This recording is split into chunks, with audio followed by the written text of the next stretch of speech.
Halo guys, selamat datang di Sun Channel. Apa kabar? Semoga kalian sehat sentosa dan tetap bahagia. Oke guys, pada kesempatan kali ini, saya akan bawakan alur cerita film berjudul Red One yang rilis pada tahun 2024. Film ini bercerita tentang dunia mitologi di mana Sinterklas masih eksis hingga saat ini.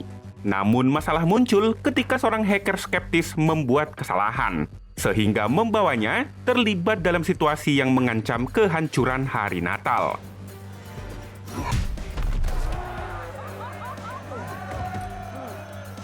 Bagaimanakah keseruan dalam film ini? Yuk mari kita simak alur ceritanya. Jadi siapkan handsfree sebelum kuping, amankan posisi, dan inilah dia, Red One. Jeng jeng.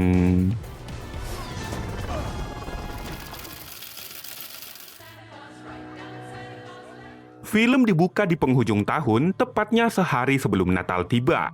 Seperti biasanya, anak-anak akan sangat antusias karena akan menerima kado Natal dari Sinterklas. Namun ada seorang anak bernama Jack O'Malley yang tidak percaya akan hal itu. Ia pun membuktikan pada teman-teman bocilnya bahwa kado yang mereka terima bukanlah berasal dari Sinterklas, melainkan memang sudah dipersiapkan oleh orang tua mereka sebelumnya. Hal itu pun membuat anak-anak yang lain merasa kecewa. Gak lama setelah itu, Paman Jack datang menasihatinya.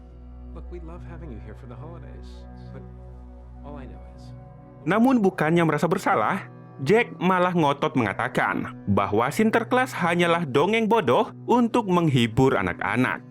Jack tidak peduli meskipun ia dianggap sebagai anak nakal. Setelah 30 tahun kemudian, Jack kini sudah dewasa. Ia bekerja mandiri sebagai hacker solo yang sangat disegani. Suatu hari Jack mendapat tugas dari kliennya untuk meretas sistem kantor pusat penelitian geologi. Ia terlebih dahulu membuat kericuhan dengan merusak colokan listrik.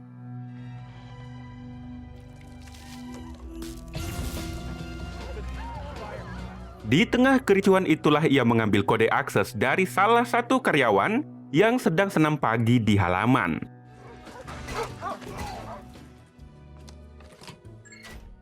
Jack kemudian masuk ke dalam kantor pusat, lalu memasang sebuah alat peretas pada kabel jaringan sistem perusahaan. Dengan begitu, ia akan memiliki akses penuh ke dalam sistem tersebut. Sebelum pergi dari sana, Jack menyempatkan diri mencuri permen lollipop dari seorang anak kecil. Scene kemudian berpindah ke sebuah toko di dalam mall, di mana para pengunjung sedang antusias berbelanja untuk persiapan hari Natal. Di sini kita diperkenalkan dengan seorang pria bernama Nick alias Red One yang berpenampilan seperti Sinterklas. Ia memang selalu menghibur anak-anak setiap tahunnya. Selain itu, Red One juga dikawal ketat oleh saudara ipar saya yang bernama Callum Drave. Saat sedang menghibur anak-anak, seorang pria dewasa tiba-tiba menyerobot antrian untuk merekam Red One ke dalam TikTok live-nya. Tentu saja Cal marah dan dengan tegas menyuruh orang itu untuk mematuhi antrian.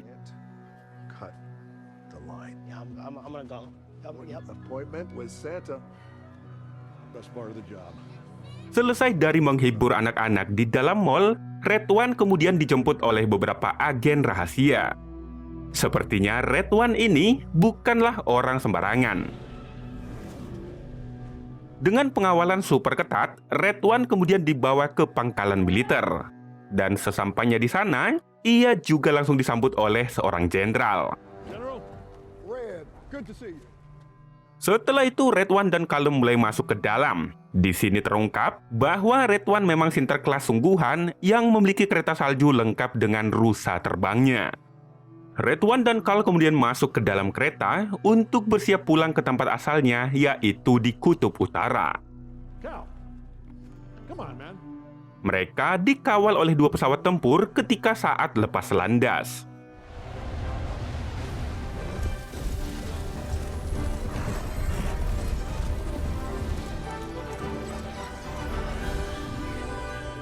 Sesampainya di langit, Red One berterima kasih kepada kedua pilot jet yang telah mengawalnya.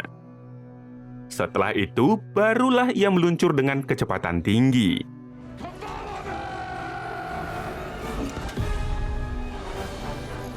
Tepat ketika kereta Santa tiba di kutub utara, di saat itu juga Jack mendeteksi pergerakan misterius melalui sistem geologi yang ia retas kemarin. Jack kemudian menghubungi kliennya dan memberitahu lokasi di mana ia mendeteksi pergerakan tersebut.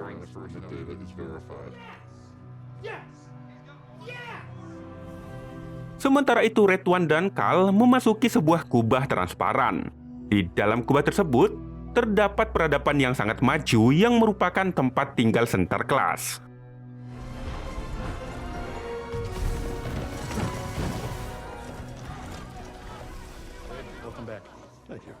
Sesampainya di pusat markas, mereka mendapati para pekerja ILF yang merupakan makhluk mitologi.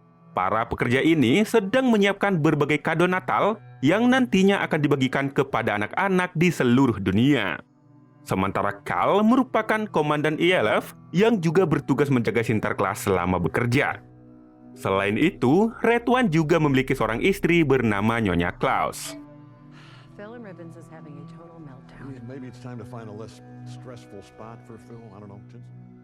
Redwan kemudian pergi berolahraga agar nanti ketika membagikan kado Natal tubuhnya tetap bugar. Nggak lama kemudian Carl datang sambil membawa surat pengunduran diri. Dikarenakan ia merasa kecewa karena sudah tidak kuat melihat kenakalan anak-anak dan bahkan kenakalan orang dewasa yang tiap tahunnya semakin meningkat. Sampai-sampai tahun ini jumlah anak nakal jauh lebih banyak dari yang tidak nakal. Namun meskipun begitu, Natal kali ini akan menjadi perjalanan terakhir bagi Carl untuk membantu Sinterklas melakukan pekerjaan tahunannya.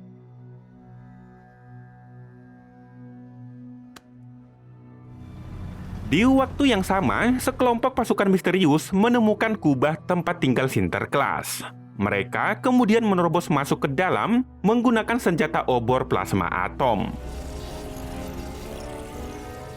Sementara Carl yang sedang merenung di halaman, tidak sengaja melihat lampu di menara Sinterklas tiba-tiba mati dengan sendirinya. Merasa ada yang aneh, Carl langsung menanyakan keberadaan Sinterklas ke semua anggotanya. Namun setelah diperiksa ke semua ruangan, tak satu pun yang menemukan Sinterklas. Saat itu juga, Carl langsung berlari menuju kamar Redwan.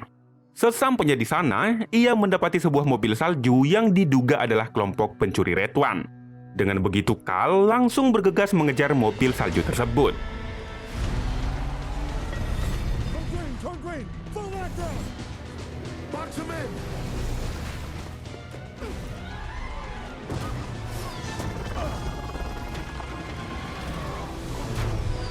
Di tengah kejar-kejaran itu, Carl mengubah sebuah motor salju mainan menjadi motor salju sungguhan dengan alat ajaib yang ada di lengannya.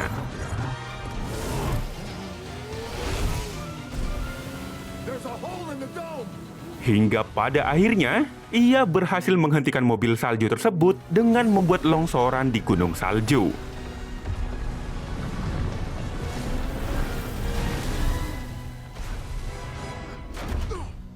Namun ketika diperiksa, mobil salju itu ternyata kosong. Di saat itu juga ia melihat sebuah drone yang terbang di atasnya.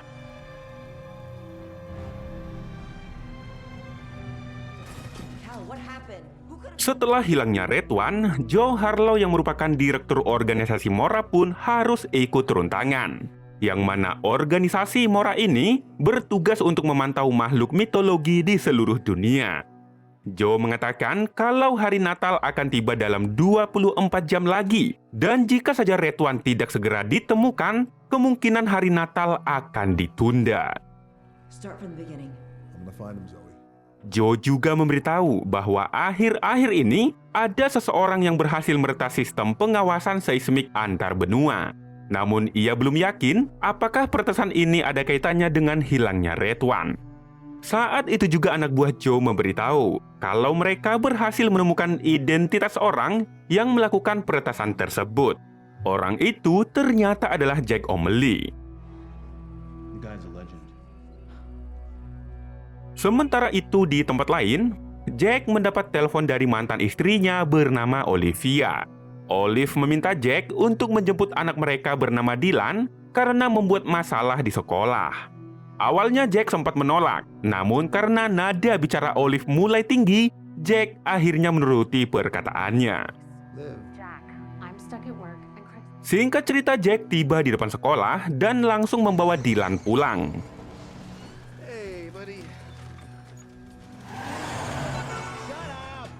Di dalam mobil, Dylan memberitahu Jack bahwa ia dihukum karena ketahuan mengubah absensi sekolah. Namun bukannya memberi nasihat, Jack malah menyarankan anaknya itu agar tidak ketahuan di lain waktu. Hal itu pun membuat Dylan bingung.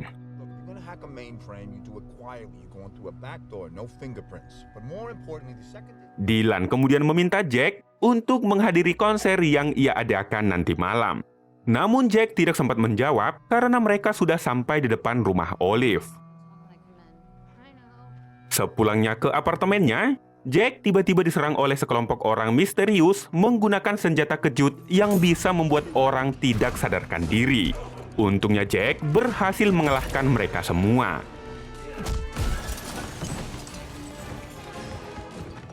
Namun ketika Jack melarikan diri dari gedung sebelah, tiba-tiba ia langsung dilumpuhkan oleh Joe yang ternyata sudah menunggunya di balik pintu.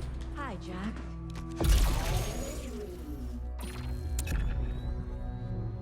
Setelah disadarkan kembali, Joe mulai menginterogasi Jack terkait peretasan yang ia lakukan kemarin. Namun Jack mengaku kalau ia hanya disuruh oleh kliennya untuk melakukan pelacakan di Arktik. Dan ia tidak pernah tahu siapa kliennya karena semua data dienkripsi dan tak terlacak, yang merupakan bagian dari prosedur transaksi para hacker. Merasa jawaban Jack kurang memuaskan, Joe akhirnya membawa Jack ke markas Mora.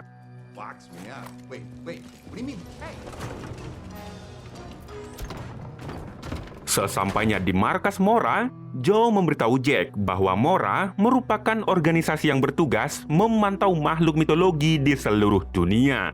Tentu saja Jack yang berpikir logika tidak percaya akan hal itu.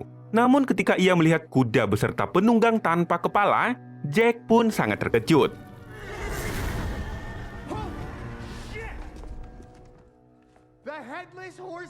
Joe kemudian memberitahu kalau tindakan Jack kemarin mengakibatkan Sinterklas hilang diculik oleh sekelompok orang. Jack juga semakin terkejut ketika Carl datang dan menyuruh beruang kutub bernama Gracia memaksa Jack untuk mengaku. Garcia.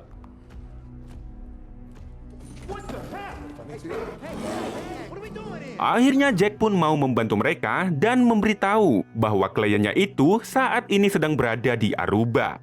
Mendengar itu, Joe mengatakan kalau ia akan memberi bayaran 2 kali lipat jika Jack berhasil menemukannya. Saat itu juga Carl langsung membawa Jack untuk mencari mantan kliennya tersebut. Sementara itu di tempat lain, Red One tersadar dan mendapati dirinya sudah terkurung di dalam sebuah tabung.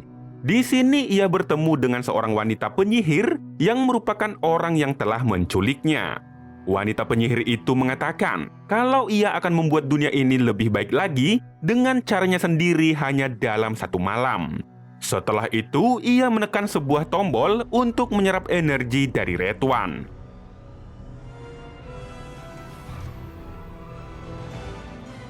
Di sisi lain, Jack dan Carl sedang memasuki sebuah toko mainan. Carl mengambil robot Lego mainan, mobil-mobilan, dan beberapa mainan lainnya. Setelah itu, Carl membuka sebuah pintu yang ternyata merupakan portal sistem transit Kutub Utara. Dengan begitu, mereka bisa dengan mudah sampai di Aruba. Setelah itu, Carl menggunakan alat ajaib yang ada di tangannya untuk mengubah mobil mainan menjadi mobil sungguhan.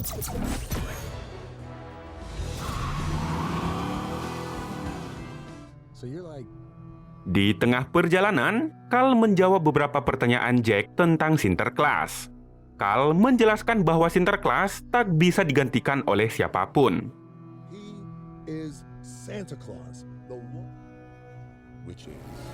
Kita kembali lagi kepada Red One, yang mana energi yang diserap dari Red One akan digunakan untuk menduplikasi sebuah bola kaca ajaib bernama Glaskavik. Bola ajaib ini akan digunakan untuk memenjarakan setiap anak nakal yang ada di seluruh dunia, sehingga dunia hanya tersisa orang-orang baik saja. Sementara itu, Jack dan Carl tiba di pantai Aruba. Di sini mereka berhasil menemukan klien Jack sebelumnya bernama Ted yang dijaga ketat oleh beberapa anak buahnya. Carl yang merupakan mantan pemain Smackdown itu pun langsung menghabisi semua anak buah Ted.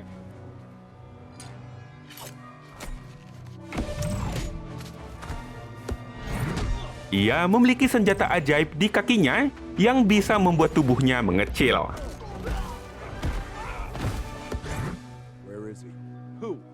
Setelah itu, Carl mulai menginterogasi Ted terkait jasa retas yang ia beli dari Jack. Namun Ted mengaku kalau informasi yang ia beli dari Jack ternyata ia jual kepada kliennya yang menyuruhnya.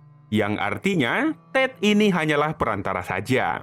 Namun ketika Carl bertanya siapa klien Ted itu, Ted langsung ketakutan. Ia tidak berani menyebut nama kliennya itu karena ia pasti akan dengar. Akhirnya Carl menyuruh Ted untuk menuliskan namanya di pasir. Namun setelah nama itu ditulis, Jack malah menyebut nama itu, yaitu Grilla. Saat itu juga Grilla yang ternyata si wanita penyihir langsung mendengar dan merasuki tubuh Ted. Grilla kemudian mengatakan kalau ia akan menghukum anak-anak nakal seperti pembohong, pencuri, pembuang sampah sembarangan, anak yang beli kuota internet dengan uang SPP, dan kenakalan-kenakalan anak lainnya. Yang artinya, hampir semua anak di dunia ini akan dihukum oleh Grilla.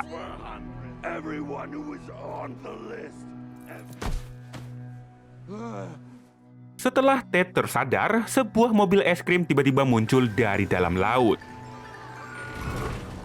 Setelah itu, keluarlah 3 monster manusia salju yang langsung menyerang mereka.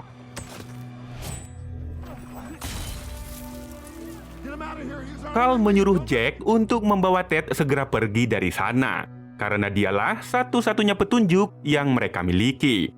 Sementara Carl sendiri akan berusaha menghentikan monster manusia salju itu.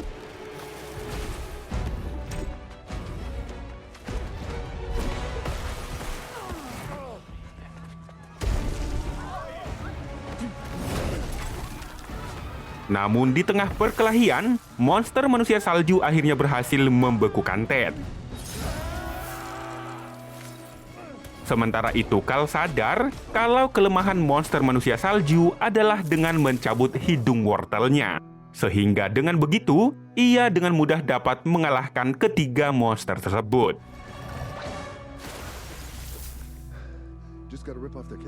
Nggak lama kemudian, Joe juga tiba di sana.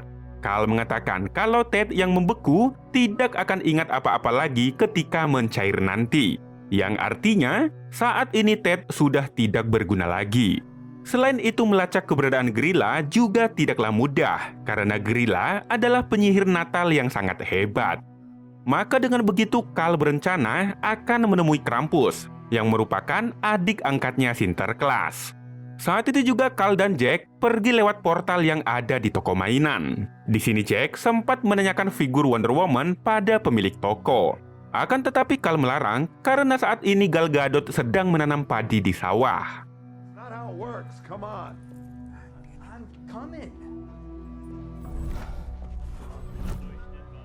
Setelah melewati pintu portal, Jack mendapat telepon dari Olive yang meminta Jack agar menghadiri konser Dylan yang akan diadakan malam ini. Jack bahkan tidak sempat menjawab karena Olive langsung mematikan telepon.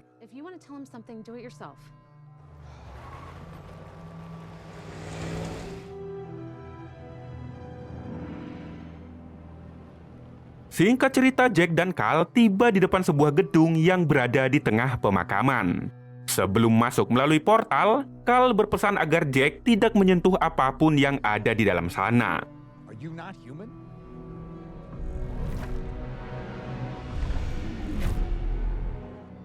Setelah masuk ke dalam, Carl menggunakan ayam mainan untuk mengalihkan perhatian 2 ekor hellhound penjaga pintu.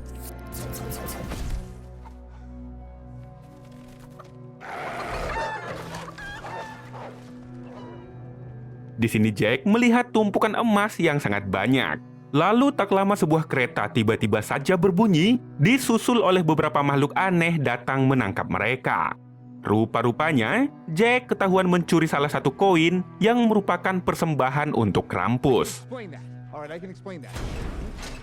Akhirnya keduanya pun dimasukkan ke dalam kurungan. Bukannya merasa bersalah, Jack malah mengatakan kalau ia memiliki hutang yang sangat banyak. Maka dari itu ia tidak punya pilihan lain ketika melihat tumpukan emas yang sangat banyak. Lalu Carl menjawab, dalam hidup ini kita punya banyak sekali pilihan. Dan setiap keputusan besar atau kecil adalah sebuah kesempatan yang sangat berharga. Mendengar itu Jack hanya terdiam. Gak lama kemudian keduanya dibawa menghadap Krampus yang saat ini sedang mengadakan adu tampar.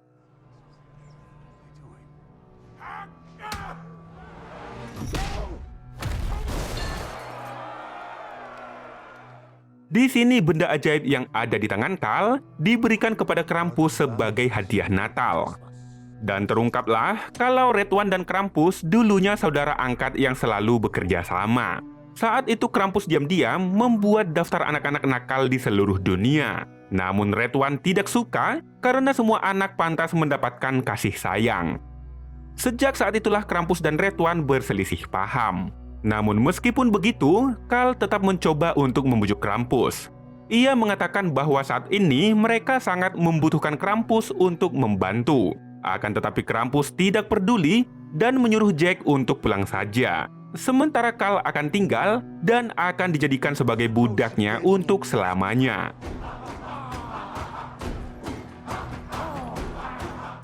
Mendengar itu Jack malah menantang Krampus untuk melawan Carl adu tampar. Jika Krampus menang, mereka akan bersedia menjadi budak untuk selamanya. Namun jika Carl yang menang, mereka harus dibebaskan. Mendengar itu Krampus yang belum pernah kalah pun menerima tantangan itu dengan senang hati. Carl dipersilahkan untuk melakukan pukulan pertama yang tentu saja hanya menggelitik bagi Krampus. Setelah itu Krampus menampar Carl dengan beberapa persen kekuatannya karena Krampus ingin mempermainkan Carl hingga pingsan.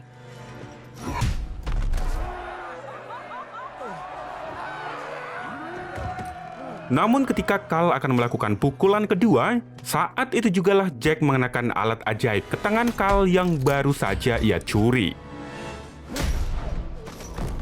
Setelah itu Carl memperbesar dua buah robot mainan, kemudian membawa Jack segera pergi dari sana.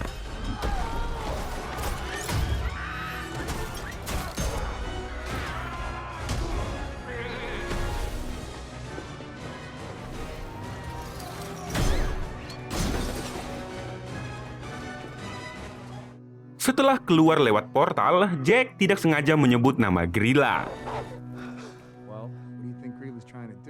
Dan tentu saja hal itu didengar oleh Grilla. Saat itu juga Carl dan Jack langsung pergi menggunakan mobil mereka. Namun di tengah jalan, mereka mendapati sebuah piano yang berbunyi dengan sendirinya. Selain itu mereka juga melihat sebuah kado yang ditujukan kepada Jack, yang isinya adalah sebuah bola salju ajaib. Di saat yang sama, Jack mendapat panggilan video dari Dylan, di mana Dylan merasa kecewa karena sang ayah tidak datang di konsernya. Bukan hanya itu, Dylan juga semakin marah pada Jack karena Jack malah mengirim kado aneh kepadanya. Hal itu pun membuat Jack bingung karena ia merasa tidak mengirim kado apapun pada Dylan. Ternyata kado itu adalah bola salju ajaib yang dikirim oleh Grilla. Saat itu juga Dylan langsung tersedot masuk ke dalam bola tersebut. Menyadari itu, Jack berusaha mencari Dylan dengan menyentuh bola ajaib tersebut. Dengan begitu, keduanya langsung masuk ke dalam bola dan saat itu juga mereka langsung berpindah ke hadapan Grilla. Di sini Jack menyadari kalau Grilla sedang memproduksi bola salju dalam jumlah yang sangat banyak, yang nantinya akan dikirim ke semua anak nakal yang ada di seluruh dunia sebagai kado Natal. Dan ketika kado dibuka, maka saat itulah Grilla akan menjadikan mereka sebagai koleksi. Di sisi lain, Carl menghubungi Joe dan memberitahu kalau Grilla sepertinya sedang memproduksi bola ajaib itu secara massal. Karena setahu mereka, bola ajaib hanya ada satu di seluruh dunia. Hal itu pun membuat Joe bertanya-tanya, karena mesin pencipta bola ajaib hanya ada di bawah menara Red One. Yang artinya, Grilla dan Red One selama ini berada di dalam kubah tempat tinggal mereka. Sementara aksi penculikan sebelumnya hanyalah pengalihan saja. Selain itu, Carl juga semakin curiga ketika ia menghubungi Nyonya Claus yang berada di Kutub Utara, di mana Nyonya Claus mengaku kalau ia sedang memasak makaroni panggang kesukaan Red One. Padahal setahu Carl, Red One sangat tidak suka makan makaroni. Hal itu pun membuat Carl semakin yakin kalau markas mereka sudah disusupi anak buah Grilla.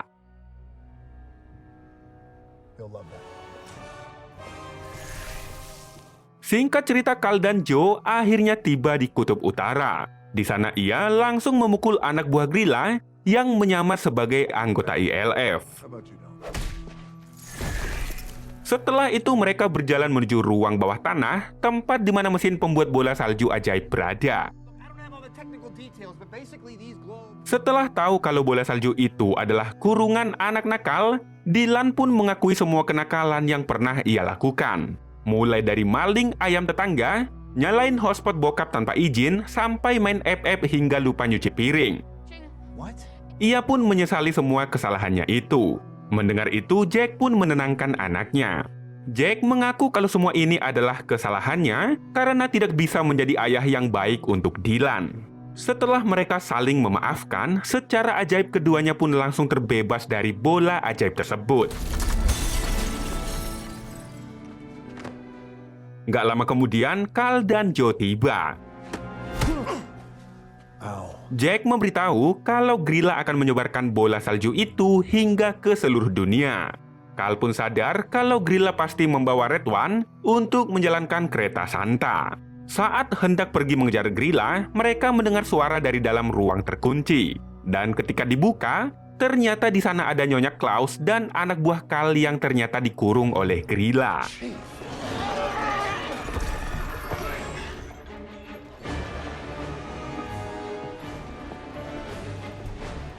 Tepat ketika Grilla akan berangkat, saat itu juga Carl dan pasukan ILF lainnya datang untuk menghentikan Grilla.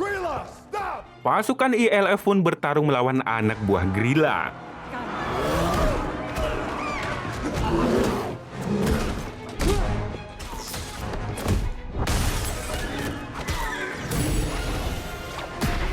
Sementara Carl dan Jack mengejar kereta Santa yang sudah mulai take off.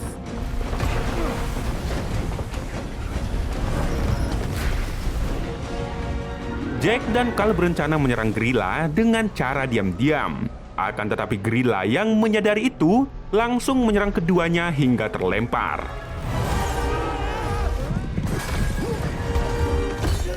Kemudian Jack yang tersangkut di rantai rusa berusaha melepas rantai kereta. Tepat ketika rantai kereta terlepas, saat itu jugalah kereta menabrak pembatas yang membuat Grilla terjatuh ke bawah.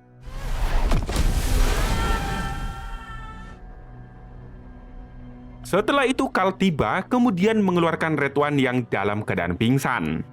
Gak lama kemudian, Grilla kembali muncul dengan wujud aslinya yang bertubuh raksasa mengerikan. Grilla! Tepat ketika Grilla akan menyerang Carl, saat itu jugalah muncul Krampus yang langsung menembaki Grilla dengan kereta luncurnya.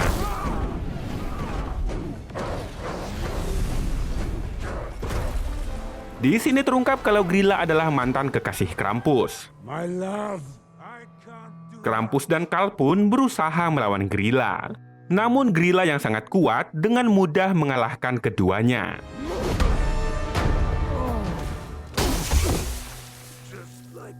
Tepat ketika Grilla akan menjatuhkan Carl ke jurang, saat itu jugalah Red One tersadar. Red One kemudian menyerang Grilla dengan semua rusa terbangnya, sehingga Grilla terlempar ke dalam tumpukan bola salju ajaib.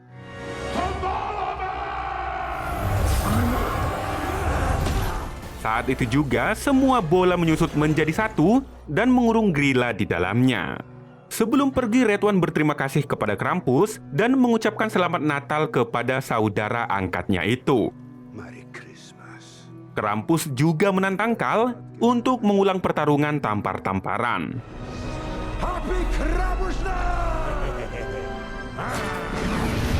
Back on the chair and back on track. Dikarenakan malam Natal akan tiba dalam 6 menit lagi, Red One dan seluruh anggota ILF langsung bersiap untuk menyiapkan Red One.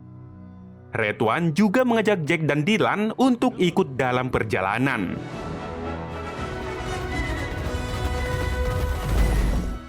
Red One mulai melancarkan aksinya, yaitu memberikan kado Natal hingga ke seluruh dunia. Ia juga dibantu oleh petugas ILF untuk menyiapkan kado tersebut. Selain itu, perjalanan ini harus ia selesaikan hanya dalam 1 malam. Dan ketika beraksi, sesekali Red One tidak sengaja melakukan kesalahan seperti merusak lampu Natal.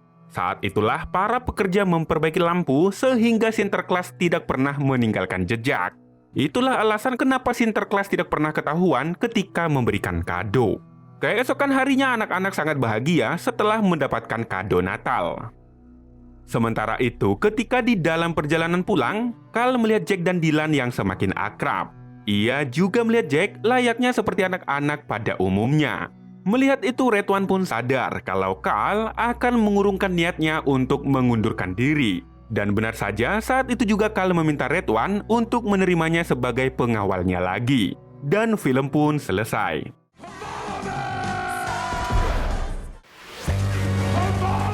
Jadi itulah alur cerita film Red One, guys. Semoga kalian terhibur. Pesan yang tidak ada dalam film ini yaitu setinggi-tingginya langit, air laut pasti rasanya asin. Mohon maaf atas kesalahan yang sangat banyak dalam video ini. Sekian dari Sun Channel, terima kasih telah menonton dan sampai jumpa di video berikutnya. Bye.